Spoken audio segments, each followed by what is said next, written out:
Dok, saya disarankan untuk operasi, sudah tanya ke berbagai dokter, tapi saya masih takut. Gimana solusinya?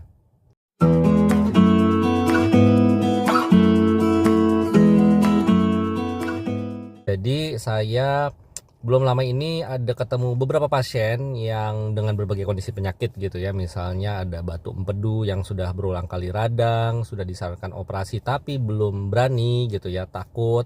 Ada juga pasien yang perlu tindakan teropong ya, endoskopi, tapi masih takut karena ya mungkin lihat di YouTube atau di Google tindakannya kok kesannya tidak nyaman gitu ya. Jadi mestinya gimana sih sikap kita kalau kita memiliki suatu kondisi penyakit tapi disarankan untuk menjalani tindakan medis ataupun operasi gitu ya.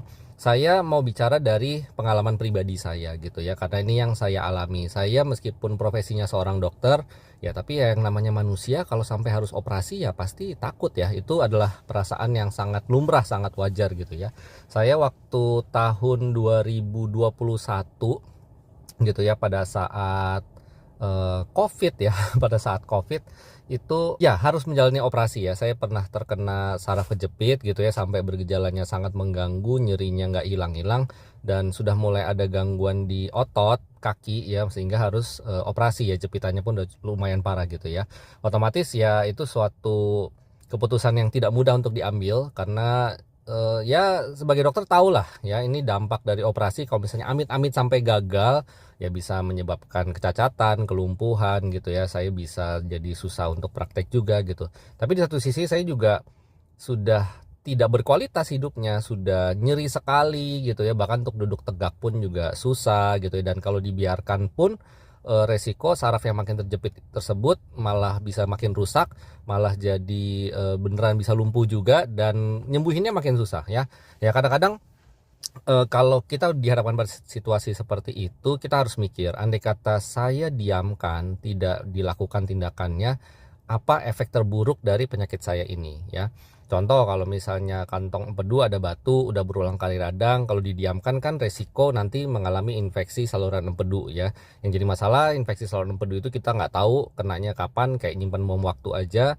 Kemudian juga kalau misalnya sampai terkena radang yang hebat bisa sepsis, bisa masuk ICU, malah nanti jadi operasi darurat yang memiliki tingkat kesulitan yang lebih tinggi gitu, dan lebih mengancam nyawa tentunya dibandingkan operasi elektif gitu ya. Pasiennya tenang-tenang ya, direncanakan operasi, dijadwalkan dengan kondisi pasiennya bagus tanpa nyeri, meskipun memang ada indikasi operasi. Ya itu harus dipikirkan resiko-resiko komplikasi jika kita mendiamkan suatu penyakit. Otomatis makin lama didiamkan, kalau sudah berkomplikasi, andai kata baru mau operasi belakangan, operasinya biasanya jadi lebih susah dan resiko operasinya pun akan lebih tinggi lagi.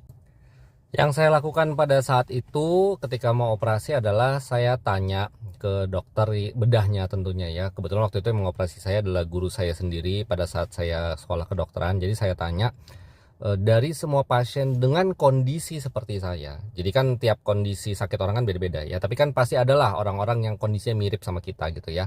Berapa yang berhasil, berapa yang komplikasi gitu. Jadi tanya angka spesifik gitu ya. Jadi waktu itu saya dikasih tahu, oh dari kondisi seperti ini, dari 100 orang yang saya sudah operasi dengan kondisi mirip seperti ini, yang komplikasi sekitar 1 sampai 2. Ya angkanya relatif kecil.